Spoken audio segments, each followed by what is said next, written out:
All right, everybody. Welcome back to the Shaw and Steele Show. Steele Chambers, how are you doing, brother? I'm doing fantastic. I'm ready to talk some ball because we got a lot of shit to go over.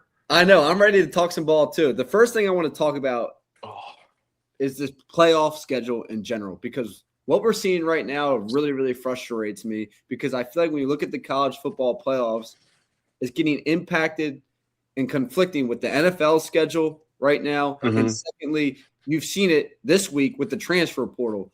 Coach Lanning and Kurt Signetti, they're on some like Zoom call or something talking about how they've been having to split up their time between the portal and getting ready for the college football semifinals. So, Steel Chambers, what do you think about kind of the scheduling with everything? I mean, there definitely needs to be a change. You've got so many high up guys, head coaches. Coach Saban's talked about it, saying that there needs to be a change in schedule. So I have no idea why there hasn't been at least some kind of effort to change that, because Right. it's kind of ridiculous where you've got these top teams not being able to go in the portal and get the guys they need for the upcoming years because they're trying to win a national championship. So it's Yeah. kind of unfair that you can't go get the guys you want because you're too busy because you're so good. Yeah. I don't like it. And then I know you've got a little bit of a problem with the whole NFL slates kind Yeah. of interlocking with these games. So go ahead and introduce that. I know you're pissed off. Well, the thing with me is I get so excited for these college football playoff games, and then there feels like there's so much time in between the end of the season to the first playoff game, and the schedules. The schedules are just all over the place, and in the middle of that, you got some great NFL games. Like last night, I'm watching the Steelers and the Ravens. Baltimore Ravens, my heart. It was one of the best all-time AFC North games I've ever watched. But then, like my excitement goes up through the roof for the NFL, and it kind of loses. I lose a little bit of that excitement for the college football playoffs. So they just hmm get back to. They just need to do it how every sport does it. Have the regular season and get right into the playoffs. You talked about it a little bit, Steele, last week, where you said, just like the Dan Lanning thing, move it up to week 0, I guess it was, and then as soon as the season ends, just get right into the playoffs and keep it on a Saturday schedule. That's what is pissing me off, is that it's all over the place. It's messing up the Shaw and Steele show, which is really making me mad. So they need to fix this. I think they are starting to realize some stuff needs to be fixed in terms of the G5 and the scheduling. But the good thing is Ohio State, silver lining, they don't have to worry about playing in the playoffs anymore. They can worry about the transfer portal still. And what do you got with the That's Buckeyes? not much. That's not much of a silver lining. No, it's not a silver lining at all. But I appreciate you trying to be positive and bring my spirits up. It didn't work, but whatever. Yeah, Before we get to Ohio State, I will say go you for it. got a whole month between Selection Show Sunday and really the start of like the second round of these games. Yep. Why not utilize that more? That's too much time off, and you're seeing it. Besides Indiana, I Yeah. think teams have gotten that first round like 1-7 the I past know 2 years. Indiana's the only team that's won.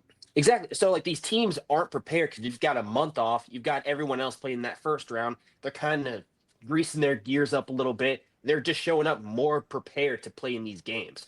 So cut down that time, make it a little easier for these first round teams. I mean, for these bye teams, Right. because now it's kind of a hindrance to them to get that first 100%. bye, and then that'll just clear up a lot of the time for like I don't know, like the season will end earlier. You're not going to have as much like intertwining between the NFL and college football playoffs. The portal, that's going to be a little easier because more teams are going to be able to participate in getting Yeah. players. So just utilize that month where there's only a few games and everyone's just kind of sitting on their ass waiting for football to start. Right. If they're going to keep it like it is, then they need to have certain different windows and definitely utilize that month. But with the 25-day break or whatever it is, you and I both know we played this. You can't replicate those live bullets in that live game. Like you get No. to sync, and then and this is the thing, it feels like the scheduling, I feel like the momentum is being broken up. Like for the fans, for the players, for the coaches, it feels like they're always like hindering the momentum. Like college football is getting like really, really exciting. The playoffs are really, really fun. They've been good this year, and then they find a way to kind of hinder that momentum. But with that being said, I am getting super excited for Thursday, Steele. Oh yeah, it's good, dude. These are some good games They that we are got set some up. good, they are some good ass games. What stands out to you right off the top? Indiana, they're the clear favorite to win. They're the most balanced team, the most well-coached team, and they have not shown any sign of a weakness in any part of their game.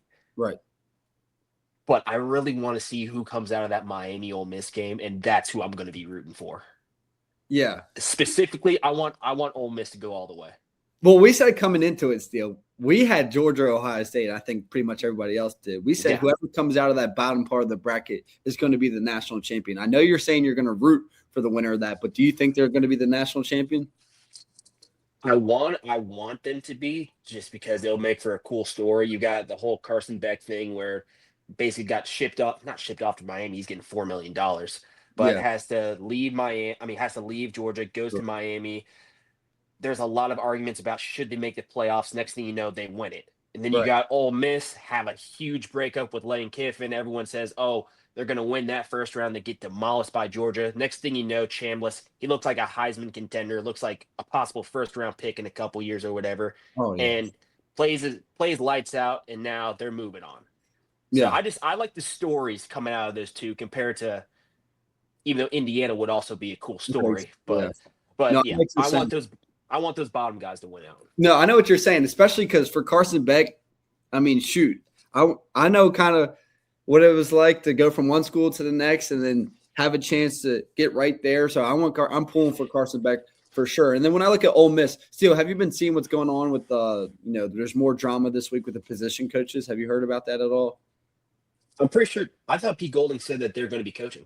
Yeah, they were going to be coaching, but they were gone. They did go away for a little bit to handle some. Like they were at LSU. I know at least the running back coach, and then he popped back into practice, and everybody's kind of been like, "Well, is this going to get in the way?" And Pete Golding basically was tired of talking about it. He's like, "You guys are blowing it up on the outside. Inside, we're just fine. We're going to work." I'm really liking Pete Golding so far. What are you thinking about him?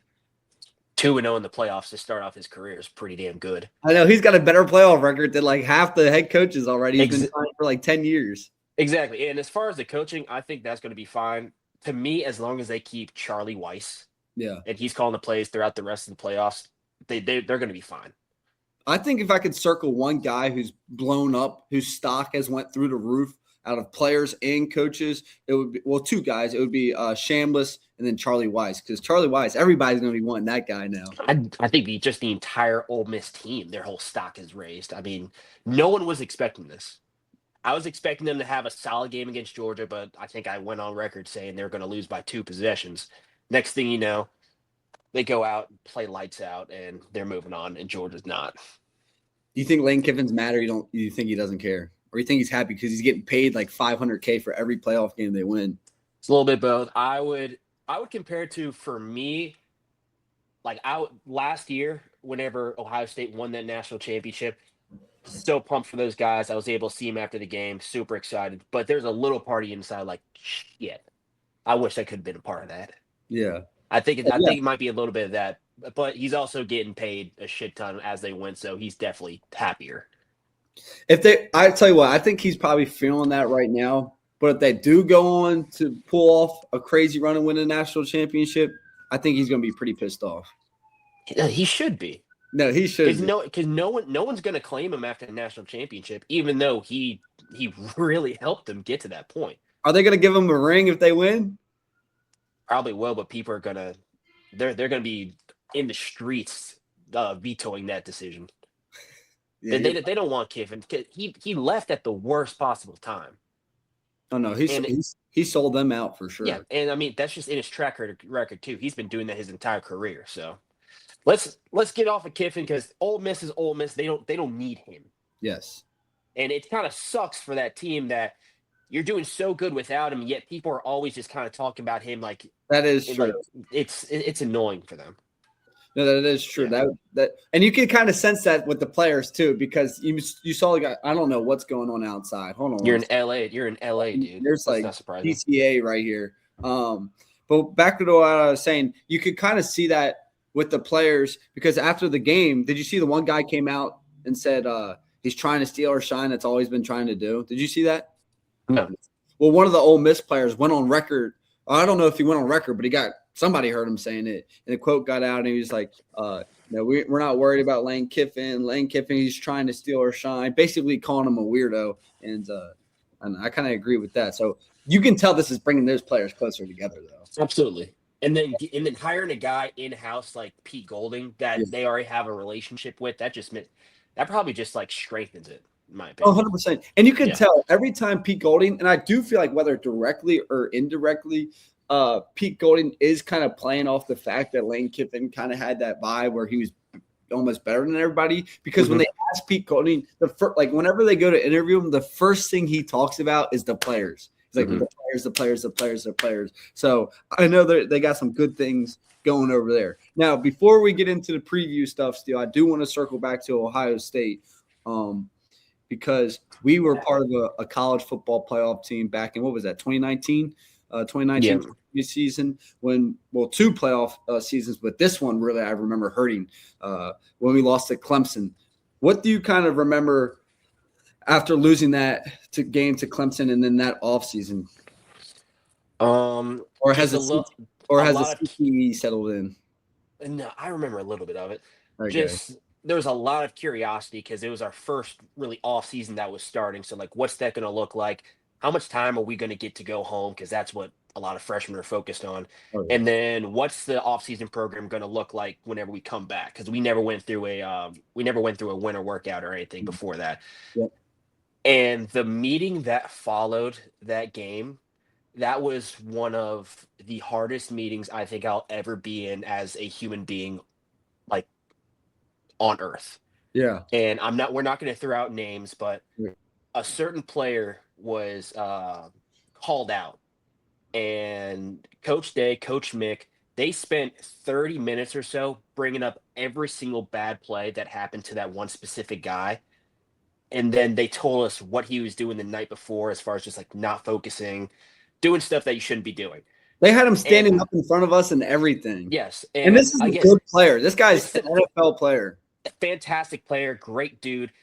And I've never seen a grown man just ball like that in front of a team while coaches are just showing every single negative play that he had that game. That was it. I'll never forget that meeting. It was one of the hardest things I've ever watched in my life. No, I'll never forget that meeting either. And I remember Jack Miller. That was that freshman class, like Jack Miller, and who would that have been? Like CJ. That was CJ. Yeah, Jack Miller, CJ Stroud, Lathan Ransom. Cody, Mitch, Cody, Mitch, all those guys. That was their first team meeting. Could you imagine that have been our first team meeting? I might have called my parents and be like, I need to come home right now. No, it was so bad. And there were some meetings that followed that were pretty bad. You weren't there for for one of the goodness gracious, Team Up North games whenever we lost at home. Yeah. It was a lot like that meeting, but it was more spread out where he was calling out like 10 or 12 guys, especially on special teams. Yeah. But the fact that it was so centralized on this one player, it was almost like they wanted him to quit. Oh, But of course he didn't. He had a great career, but I mean, I can't explain how unsettling that meeting was. No, it was. That doesn't even sum it up. And then when we were working out, I don't know if you remember this, but a lot of the times they'd put the final score of the Clemson of our score with Clemson on the big screen. So when we're working out, we're just staring at it. And that was probably – was that Parabellum? That was the year we had Parabellum too. That was the hardest offseason ever. Was Parabellum right before COVID? Parabellum was right before COVID. Yeah, that's whenever mat drills were fucking mat drills. That was our first mat drill. Jeez. And then we had the box sleds and stuff. I mean, that was insane. That was an intense offseason. Yeah, okay. Yeah, it was that first offseason for us. That was Parabellum. Parabellum. Because I remember Hilliard got up and explained the whole Parabellum theme to us. And that was his last year, so I remember that. Yeah, Hilliard was a beast. I remember after those mat drills, I thought I did really, really good. And I'll never forget this, Steele. You're gonna die at this. Matt Barnes brings me in his office. And he says, let me ask you a question. Because you remember they filmed it. They filmed it. Yeah, so yeah.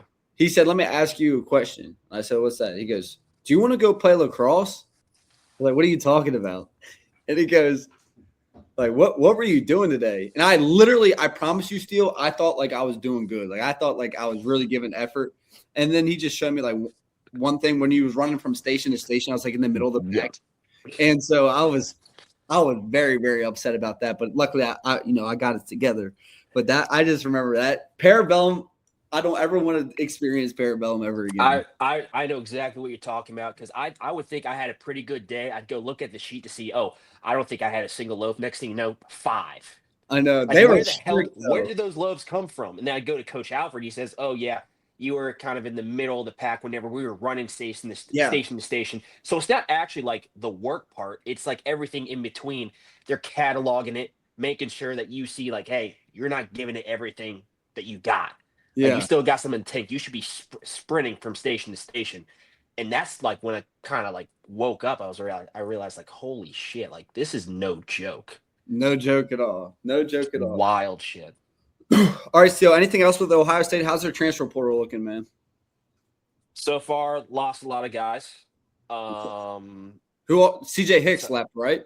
CJ just left. Yeah, he just struggled with like understanding the playbook and whatnot. Fantastic athlete. If you just go tell him to go out there and play ball, he's gonna play it for you. But I lost him. Hey, go ahead. I was gonna say I feel like he also couldn't. He's like a tweener between an edge rusher and a true linebacker. I feel like he couldn't get settled in at a position, right? Well, the linebacker room was deep last year, so then they moved him up to the D line because anytime he blitzes, he has fantastic moves. Yeah. He got that. He's quick, Oh no, he's a powerful. great player. Yeah, all that. So he's going to do great. Lost him. Lost Lincoln. That was bound to happen. He's going to go Tim kill it at Holtz, Louisville. Yeah, dude. Talk about just an athlete. is he a good player? Oh yeah, like decathlon type of athlete. Like Are you serious? yeah, like hitting bombs for us during softball. Fantastic at basketball. He's going to do fantastic. Okay. Then lost Jelani Thurman, tight end, Bryce West, Aaron Is Scott. Jelani Thurman the big dude? Yeah, 15? big tight end. Golly, I had high hopes for him with the Buckeyes. Yeah. And then probably the most surprising one to me was Mylan Graham.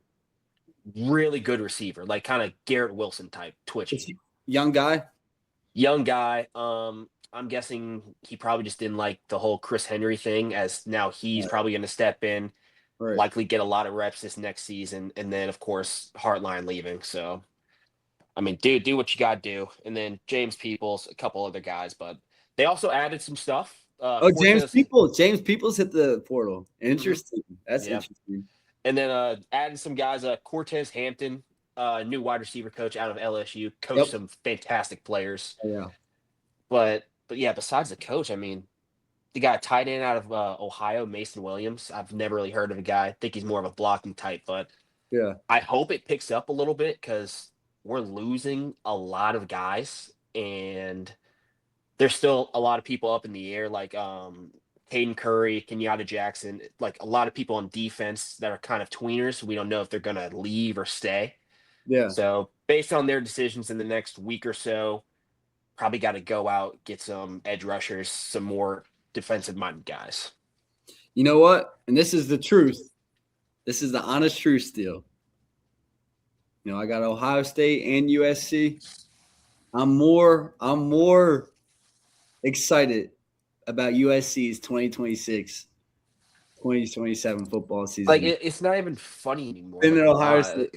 They got the kid out of Iowa State, really good corner. They got a good linebacker from Washington.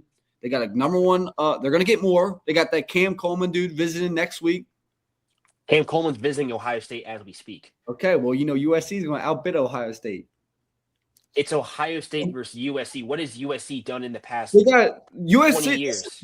Kyle Ford came onto our show and talked about the history of wide receivers. Now, Ohio State does have a better history with wide receivers, in my opinion. But USC recently, well, no, not recently, but all time. You want to talk about history of wide receivers right now? No. I don't. You want to pull up the resume? No, I don't. So why you bring it up? I don't.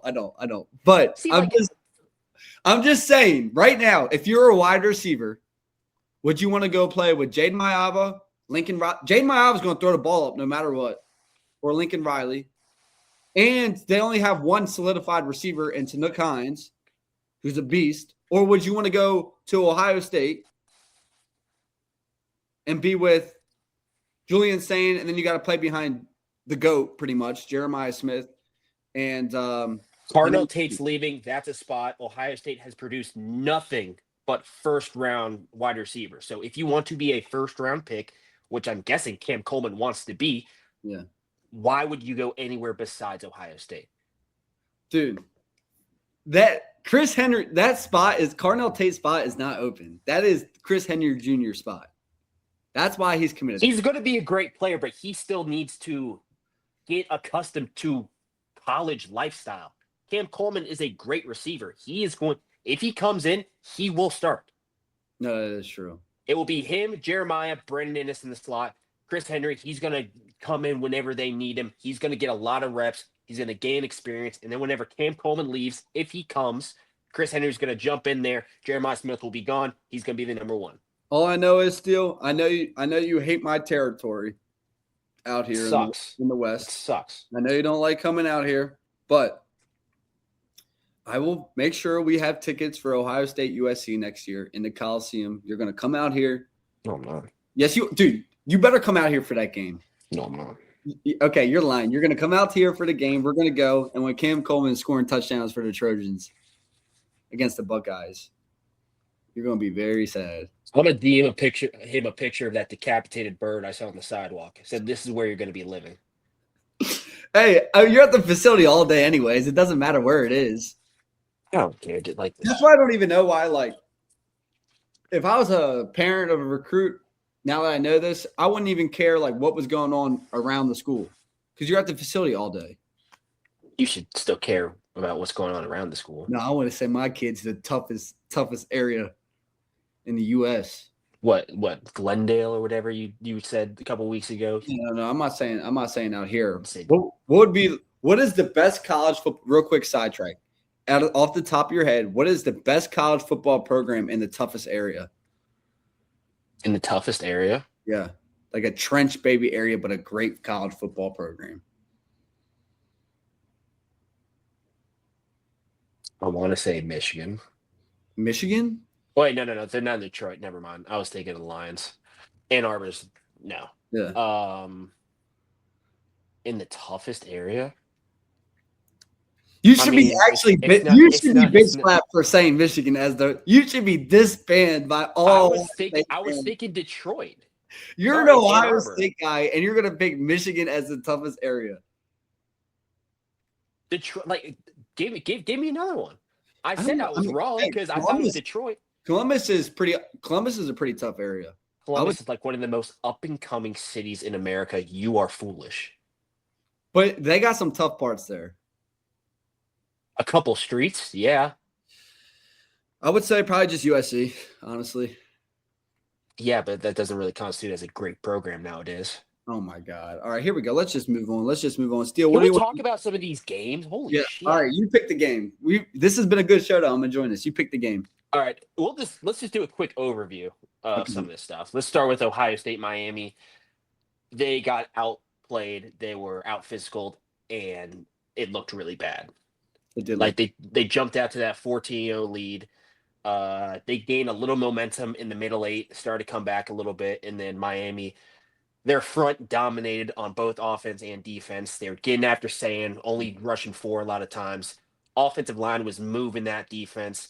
It was so hard to watch. One of the hardest watches I've had in a while. Still, not only were they getting through there, they were flying through there. But what stood out to me, and I thought Coach Day did do a better job in the second half, was that opening drive. I appreciate it because he didn't panic. He got the run game going. He tried to get Carnell Tate. They did the reverse or something to Carnell Tate, try to get him out in space. They got Jeremiah Smith the ball. I mean, the offense started to get going there. But then Miami goes on that 10-play, 5.5-minute, 70-yard drive, and that was it. And still, you did an absolutely phenomenal job on breaking that down on Tape Talk, by the way. A phenomenal. Appreciate it, dude. How are the comments? Did you get a lot of comments on that stuff? Yeah, people ask. There a lot of people asking. Only you broke up for a sec, Steele. Okay, there we go. All right, can you hear me now? Hello? Yeah, I can hear you now. You broke up Okay, for. yeah. Okay, cool. A lot of people asking like why he changed up his play calling after that first drive in the second half. What went on with the defense as far as the run game? Yeah, A lot of that, and I was a little kind of curious what happened because at the end of the first half, they started running tempo a lot. They got those big guys on the edge really tired. yeah, They had to rotate guys, and then you saw them get a little more success in the run game and throwing the ball, and then they kind of never went back to that. I'm guessing because Miami was having those long drives and they were scared of going three and out in like 30 seconds. yeah. So probably went less tempo. And Right. then also they got away from the run game. That's just because they had a few negative plays like on first and second down, got behind the sticks, and then they had to throw it. So there's a lot of reasons why they lost that game. I Yeah. just think it's a physical thing. Yeah, they're just Um, at the end of the day, that's what I said. It didn't matter what was going on because they just got physically outmanned. And I know Coach Mick is probably still disgusted by it because he is the strength coach. So I know he yeah. did not enjoy watching that. That's what it came down to. They lost the trenches, they got out physical. And about the offense, I mean, they were sitting right there 17-14. I mean, that was a seven people, it was still a close, like it was 17-14. You needed one stop and they didn't get the stop. That's what it came down to. Yeah, but what's scary about the offense, first of all, that take we had earlier about Coach Day coming out being aggressive, that that did not age well. No, it did not That age did well. not age well. I'll take that one. That was terrible on my part. That did not really happen. But you look at the last Look, two well, games. just because it's not a terrible take. I mean, maybe he should have came out a little bit with, dropping them balls on the table a little bit. I don't know, but like the past two games, and this kind of goes back to what we've been talking about all year as far as getting playoff ready and playing worthy opponents to like scar yourself up for whenever it matters most. Yeah.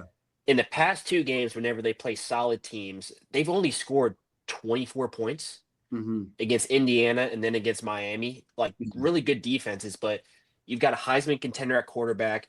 You've got elite wide receivers, a pretty solid O line, and you're just not able to produce points to show all the talent you have.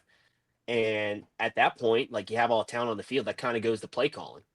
Yeah. So I don't know. I Everything kind of didn't time out well as far as Brian Hartline Hartline leaving, Coach Day taking control of the plays, having not done it all year. So Yes. Yeah. it's Let me bad ask. time. Yep, go Let me ahead. ask you this question because you bring up a good point. Um, it was Coach Day's decision to say, Heartline, you got a lot going on, a lot on your plate. Let me take over the play calling.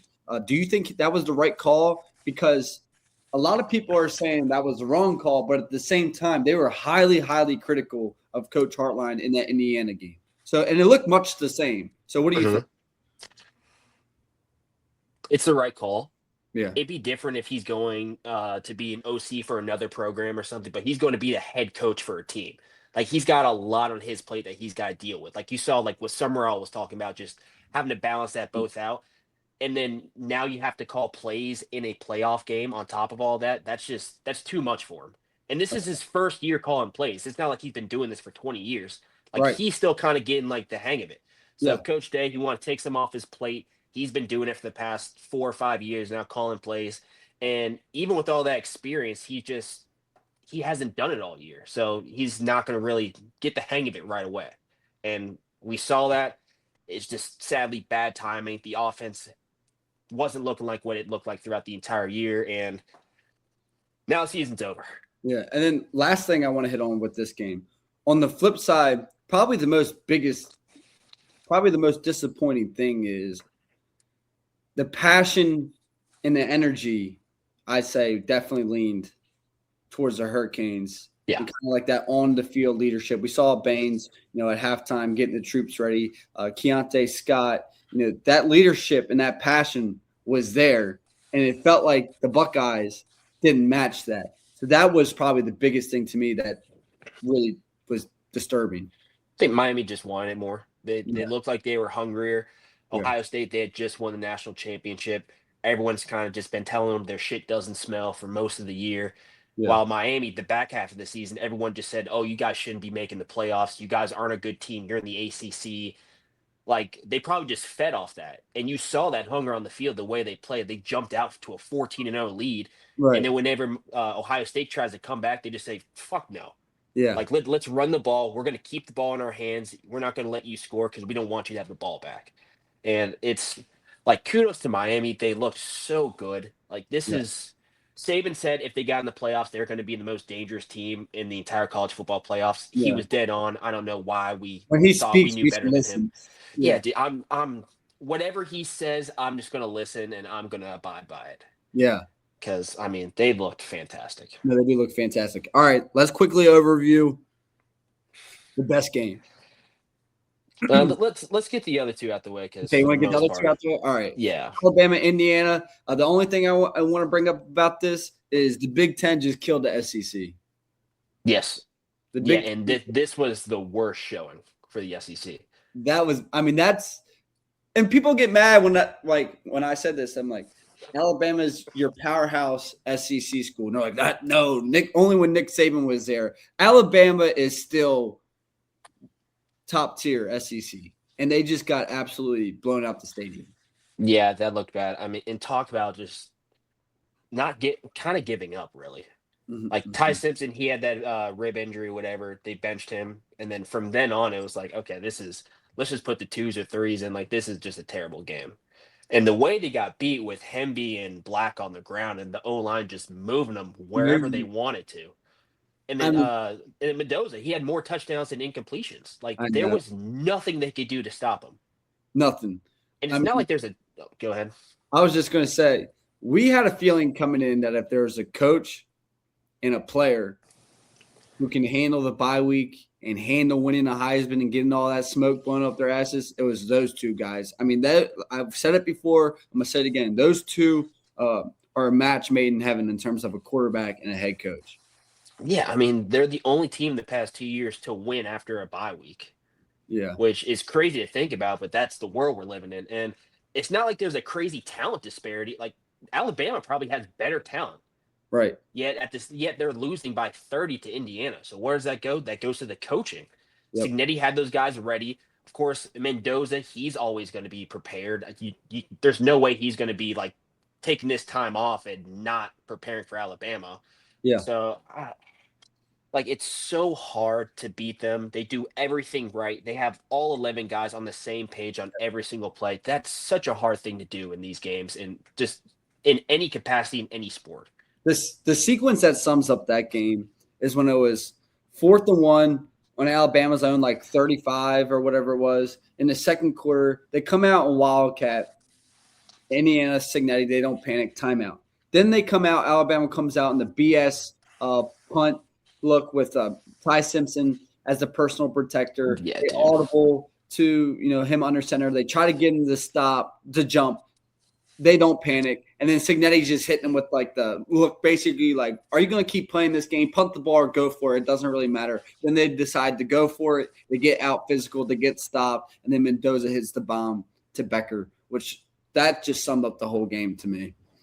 Yeah, like you're not going to trick these guys. Yeah. Signetti's got them ready. They are going to be where they're supposed to be every single time. You can't bank on them making mistakes like that. They're coached way too well for you to expect that to happen. And Alabama, they've got all the talent in the world, but they just got outplayed. And it sucks because after that first round win, you're thinking, oh, Alabama might have a shot. No, they ran into a brick wall. They are who we thought they are. Yeah, I think we both said Indiana by a couple scores. Yeah, And we did. We it did. was a tad bit more than that, but oh DeBoer, god. you like him? Yeah, I like him. Yeah, I do too. I'm not ready to can him yet. I know all Alabama fans are, but I'm not ready to can him. No, like Indiana's the best team in the country by a wide margin right now. Now you shouldn't have been blown out like that, but like keep it closer. But I mean, I'm putting that more on Indiana looking fantastic than Alabama looking bad. Okay, I'm with you. All right, let's move on. You pick the next one. Oregon, Texas Tech. I've never felt so bad for a unit before in my life. Are you talking about Tech's defensive unit? Yes, Texas Tech's defense. I've never felt so bad for a team in my life. Because they are. I mean, holy hell, they're so good. So good. It reminded I'm not saying we were good. I don't know if we were at that level, but 2023, we were playing Missouri in the Cotton Bowl, Yep. and the defense was doing fantastic. I think it was like 3-0, 3-3 coming out into the second half. And Kyle McCord, he had just hit the transfer portal. Right. Devin Brown was our quarterback. He had gotten injured that game. Wasn't They it like put the first play of the game he got injured too? It was early on, I remember. They put Lincoln in. He hadn't gotten a rep all year. So, like, imagine one of us being thrown into a game our freshman year would have been terrible. Oh yeah, Yeah, 100%. so he was struggling. The O line was struggling to get blocks for him. And it was just 3 and out, 3 and out. And we were doing everything we could to kind of just stalemate this Missouri offense. We were holding them. But then the battle of field position started like coming into play. They were getting the ball on our like 40-yard line, and sooner or later the dam broke, and we just couldn't stop them. And then they put up, I think it was like 14 points in a row, and Right. that's exactly what happened this Texas Tech game. Yeah, and then talk about Lanning. That guy is unbelievable. He had his troops ready. He was talking about how we aren't the same team we were yesterday. We aren't the same team we were a week ago. We aren't the same team we were at this point last year. We're getting better every single day. And I know that him and Taj Lapoy really wanted to flip that script because a lot of people were saying JMU, 500 yards, JMU, 30 points, whatever. And they came out and they totally shut down Texas Tech. Steele, does this make the argument for a group of five better or what? No, it shouldn't, but it definitely will. They're going to look at this week of games, say that it was like there were two blowouts. So it's not a group of five thing. It's going to happen in any college football playoff game. I beg to differ. Yeah. Like, yes, there were blowouts, but like you cannot compare Alabama to JMU. You can't. Mm-hmm. Mm-hmm. So I don't even want to talk about that anymore. It's going to piss me off because the G5 is going to stay in after these blowouts. Okay, we won't talk about it. I do want to bring up one player, Brandon Finney Jr., the cornerback. Dude, he makes plays in every single game. Theo, I remember when I got to Ohio State, watching Jeff Okuda, like his movements and his technique was just robotic, like flawless. Mm-hmm. And when I watched Brandon Finney Jr., his technique and fundamentals is very, very good. And for him to be a true freshman, he's one of those freak true freshmen who I think could go play in the NFL right now. I think he's that good. I think he's going to be a very, very high draft pick one day. And that guy, he's always around the ball. But what I love about him, he is a hitter. Like, he is not scared to stick his nose in there and hit. He was sticking his nose in there? He was sticking his nose in there, brother. I saw the 2 picks and then the fumble recovery. Oh, no, he was sticking. You would be proud of a fellow defenseman, a defensive back. He was sticking his nose in there. So he was probably the best. Well, I don't know. I would say single-handedly, yeah, probably the best defensive performance for a player, and then the best offensive performance, obviously, we're getting ready to get into. Yeah, Trinidad Chambliss. Yeah, Trinidad. Hold on. Yeah, Trinidad Chambliss. Go ahead. Go ahead. What? Talk about Trinidad? Yeah, talk about Trinidad. Well, him and Charlie Weiss together is just sick. It is nasty. It's sick. Like he utilizes Chambliss so well. They get him off the launch point, so you never know where he's going to be. He's never just sitting in the pocket. They utilize run pass RPOs. Run pass options, just all of it. I'm fumbling my words here, but like he's just the most talented quarterback that's currently in the playoffs right now. Like obviously Mendoza and Dante Moore, they're probably going to get drafted higher than he will next year, but it's just so fun to watch him play. It is. It's really like a Johnny Manziel-esque type of player. Oh yeah, he's running all over the place. He's making stuff happen, and he's got that kind of very relaxed kind of, and that's something you see with Mendoza and Moore is that like calm, cold, just blooded. He's a killer. That guy, that Chambliss is a killer. And if I'm Miami, you better set your edges and stay in your pass rush lanes or your coach. I think he's a killer because he trusts the guy who's calling the plays for him. Yeah, like they're manipulating like everything Georgia's doing. They're playing free access. Okay, we're just going to throw a quick little 5-yard hitch. You're playing press man. Okay, we're going to take a shot deep. I'm going to trust our guys against your guys. Right. Which I thought like that's how Georgia was going to win the game. Turns out that's just how they got beat. I could not believe that they went all out, man, On that last shot. on the last shot. And when I watched your tape talk, when I saw that fucking post field safety On the other hash. on the other hash, when you have all the speed and shit to there, that I was like, what the hell is going on here? I mean, that's Georgia. And still, you know, I'm going to be very honest with you. I know, and I don't like to do this. But I'm going to do it. I know one of the defensive back coaches, the defensive back coach at the University of Georgia. I know, and he's got a lot of hype to him. He's everybody talks about how great he is. I would like to think I'm somewhat not of a dumbass, and especially I've been around we've been around great defensive coaches, and I've been around great DB coaches, and I just can never understand what the hell he was trying to coach. I can never understand him. I can never understand he was all over the place, sporadic. I can never understand his coaching. So, and you've seen a lot, and this is his first or maybe his second year with Georgia, and you're seeing issues. That's all I'll say. You're seeing issues. Yeah, but that shouldn't even fall on the coach. That should be on the player. Yeah. Like this is football 101. You're a post field safety in cover one, so you're the last line of defense. You're trying to help everyone. Yeah. So you have two options. You either lean to the donkey, the tight end, all alone over to the boundary, or you lean to the field where you've got two pressed up corners and a nickel.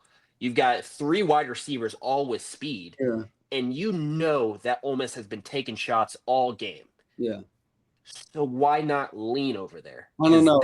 That's where the danger is. So help out where the danger could possibly arise. It's ridiculous. And with the two on the ball, you had to know he was going vertical. I mean, that was a gutsy play call. And no, they weren't even. They should be playing levels at that point too. Gutsy play call and poor execution. So terrible.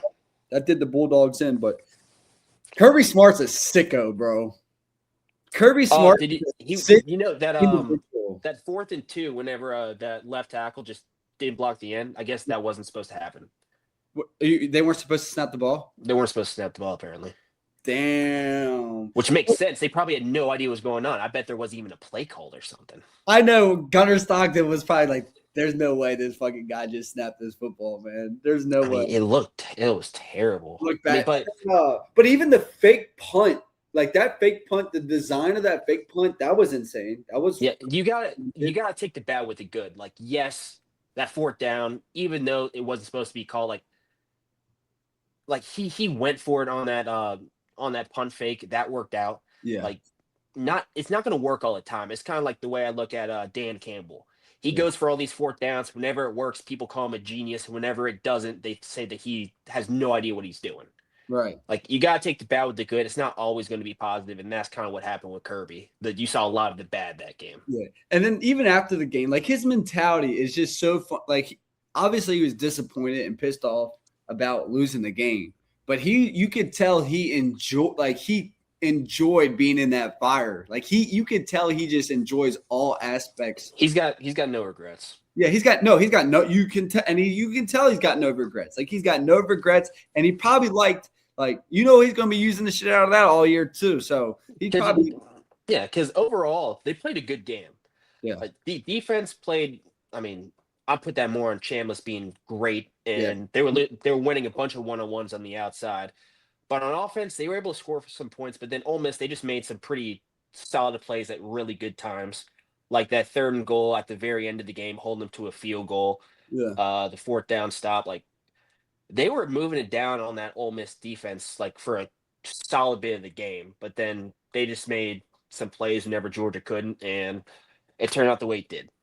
Yeah, and I tell you what, you got all the credit in the world to Gunnar Stockton, because he takes some big ass hits and he gets up every time. I mean, dude, he's getting folded like a lawn chair. That dude's getting killed. Dude, he gets absolutely hammered, but that guy, man. He's getting 230-pound torpedoes right to the sternum and just taking it like a man. I'm good. I'm not a betting man, but I am going to put a wager on him and Arch Manning to be Heisman next year. What do you think about that? Him and Arch Manning, future Heisman winners. No, I would lean more towards Chambliss. Okay. Yeah, I mean, that's probably a good one. Chambliss, another. If Sam Levitt goes to a really good school, I could see him being up there. I'm not a big Sam Levitt guy. Okay. I'm not a big Sam Levitt guy. Whatever you say. Okay, Steele, let's quickly. Want to get into the transfer portal? Yeah, we can get into about Levitt. You see Sorsby, Brandon Sorsby. You see the offer he got? No, I didn't see any offers he got. I'll tell you who I'm most excited about, but go ahead and tell me about Sorsby. Oil money. Texas Tech, $5 million. Is Morton done? Yeah, he was bawling his eyes out after that. That was his last game. Damn, I did not know that. The last game, and that was he grew up a Texas Tech fan too, and that's not the way you want to go out because that's how people are going to remember him. Yeah, that was not a great performance. No. Well, Texas Tech. Did you see Indiana's getting the kid from TCU? Yep. And then did you see, which is my favorite, is Rocco Becht, the Iowa State quarterback. Going to Penn State. People are calling them the Penn State Cyclones now. Penn State. So what's the deal with Drew Aller? Oh, good. Dear God, I don't think that name's been said on this show in the last 3 months. Other than us shitting on him. God. There's no way he goes out in the draft this year if he has eligibility. Oh my God. Transfer portal? I guess. I haven't heard anything. Just like fresh start. I could see that happening. I gotta look this up, Drew. Wow, you just brought up a name that I haven't thought about in a long time, man. He eyes NFL drafts. I guess Drew Aller drafts. Yeah, I guess his eligibility's done. I guess. I didn't think it was. I mean, it's kind of different for us. We lived in the COVID period where it seemed like everyone always had a year left. I think he might have came after. So like, and maybe he didn't redshirt. He only has 4, which is crazy to me. That it used to be like some guys only have 4 years. Yeah, that is crazy. Oh, look at this, Steele. Former NC State star wide receiver, one of the top playmakers in the transfer portal, has committed to the USC Trojans. There's another receiver right there. We're just building and building and building and building and building. What's his name? I don't know his name. Hold on. You suck. Terrell Anderson. Congrats. Terrell Anderson, North Carolina State, 6'3", 185. You said behind closed doors, man. You talk about how much you hate USC, and then come on here. I don't talk about that. I don't talk about hating USC. They piss me off sometimes. Come on, dude. Listen, multiple times. Listen, you say, okay, let me just hop on Ohio State. No, they do some shit that pisses me off. There's no denying that. USC at Ohio State, it's a love-hate thing because at Ohio State, I really respect how things are done over there. And obviously, like, I love my time there or whatever. And I feel like they just do everything the right way from the school, to the AD to everything at Ohio State. I feel like is done how everything should be. At USC, I like the football. I like Lincoln Riley. I like the football. I like the guys. I feel like how the school is ran, the athletic department is ran, like the general manager, that shit pisses me off. Just how the USC shit is ran really, really, really, really makes me mad. So that's what makes me mad. But I graduated with 2 degrees as a Trojan. So I will be a Trojan when they play each other next year. Plus, I despise you. I despise your mustache. I despise your Superman chain. So when you come out here next year and Ohio State is playing USC, I will be 100% on the Trojan wagon talking shit to your ass. Well, I'm not going to be there, dude. I'm busy. You're not busy? Yeah, I got shit to do. What, you keep living in your blissful ignorance over there, believing that USC is going to turn out to be a great program sooner or later, which they won't. So you can keep living in that world if you want to. All right. There's a couple times this year where you're getting worried that they were going to be good. And look how it turned out. But you were still worried. You still thought there was how do you guys do in the bowl game against TCU? That was disgusting. Also, the Hypnotoads. Yeah, we lost to the Hypnotoads. Congrats. Really great way to end your year. No, it was a horrible way to end the year. Oh, Riri? Yes, really. All right, Steve, what else do we got? Oh gosh, I'm looking at some of these transfer portal guys. I'm hoping Ohio State gets them. I don't know, dude. I think Ohio State's starting to lose that shine, man. They're not losing their shine, buddy. I think They Ohio just State. they just got to reload, I, especially on th- defense. I don't know if they're going to reload though. That's what I'm Yeah, saying. they will. This guy right, Rasheem Biles, out of Pitt, had like 18 TFLs this year. I think they go out and get him All right, that would make sense. That would because be a good one. they're losing Sonny, they're losing Arvell. They've got Petty John. He's going to be a really good I player wonder how much longer Coach Mick's going to be doing all this shit for. until he dies. Yeah. Like, can you imagine? Okay, Steele. Go ahead. You go. Hey, can you imagine anyone else being there? No. Anyone that I know that's connected with any sort of like weight training or anything in college, they always ask me like, how's Mick doing? Oh yeah, he is the GOAT. He's a legend. He's an absolute legend. Shoot, what was I going to say? I don't know. Dang. I forget what I was going to say. It doesn't really matter. What were we talking about before Coach Mick? Oh, this is what I was going to say. Another thing that I really like about Ohio State is the people stay there, not necessarily coaches, because they either, have a great season and go elevate, or, they don't have a good season and that's it. But like the training staff, the strength staff, like the front office, the people who they stay there. You know what I'm saying? It's stability at Ohio State. It's just Stu, Tyler, Barnhouse, Barnhill? I always get his name mixed up. Barn who? Barnhill. I know. You thought his name was Barnhill.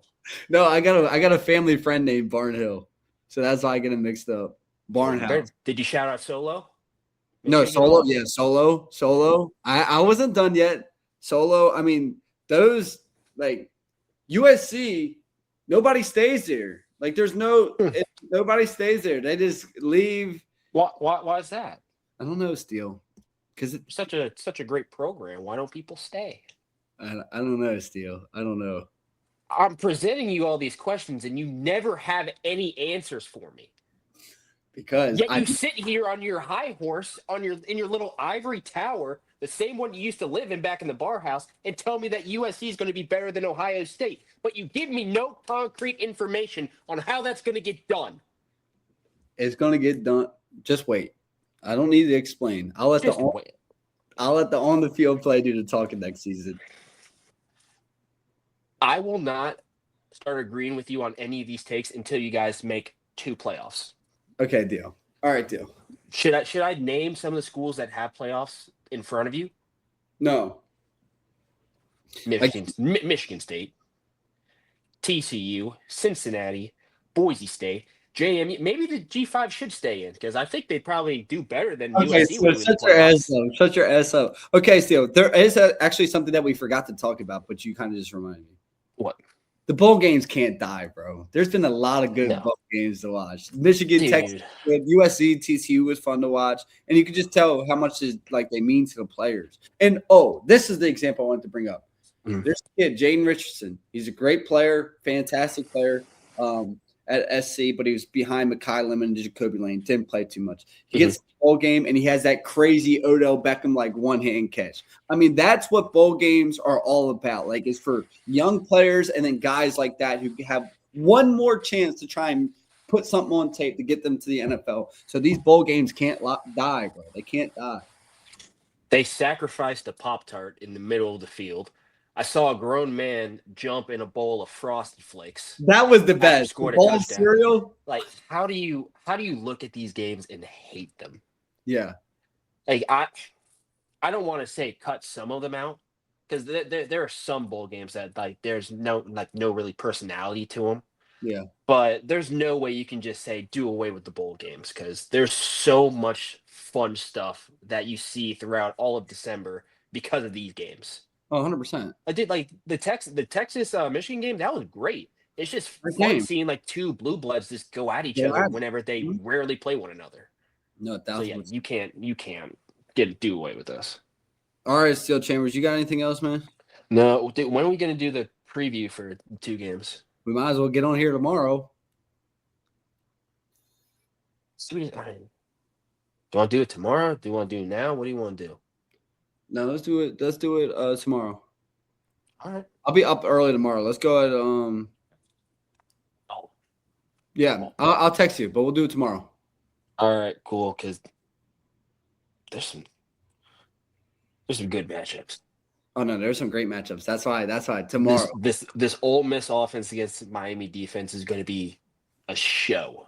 Set edges, stay in your pass rush lanes, and they'll be fine. It's going to be a little more than that, but okay. They'll be fine. I trust Bain and Massador. All right. They're going to be on the hunt. All right. Let's talk about it tomorrow. All right, we'll talk about it tomorrow. All right, bye, brother. Bye.